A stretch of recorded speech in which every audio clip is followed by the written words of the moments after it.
अंधेरा पूरी तरह शाम में बदल चुका था। शमशान की मसालें मध्यम पड़ती जा रही थी और हवा का एक ऐसा एहसास था जैसे अदृश्य आत्माएं धीरे धीरे पास आ रही हो। राजा विक्रमादित्य बिना रुके बिना डरे छठी बार उसी पेड़ पर जा पहुंचे। बैताल उल्टा लटका था, आंखें चमक रहा था।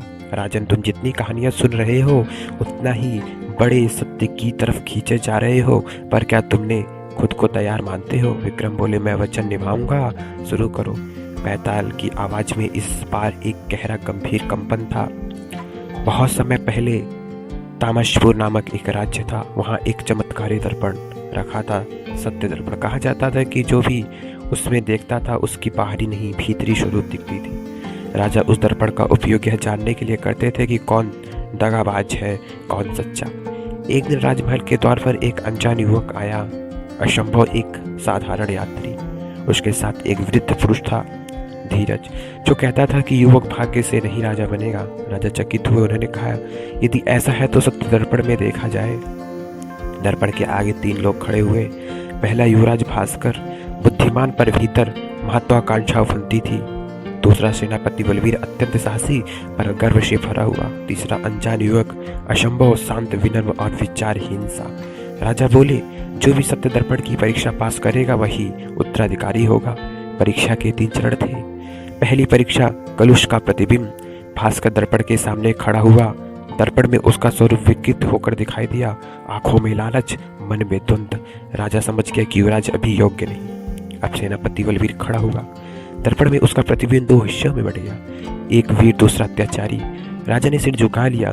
फिर असंभव आगे आया। दर्पण साफ रहा, कुछ भी नहीं दिखा, ना सच्चा ना बुरा, बस शून्य।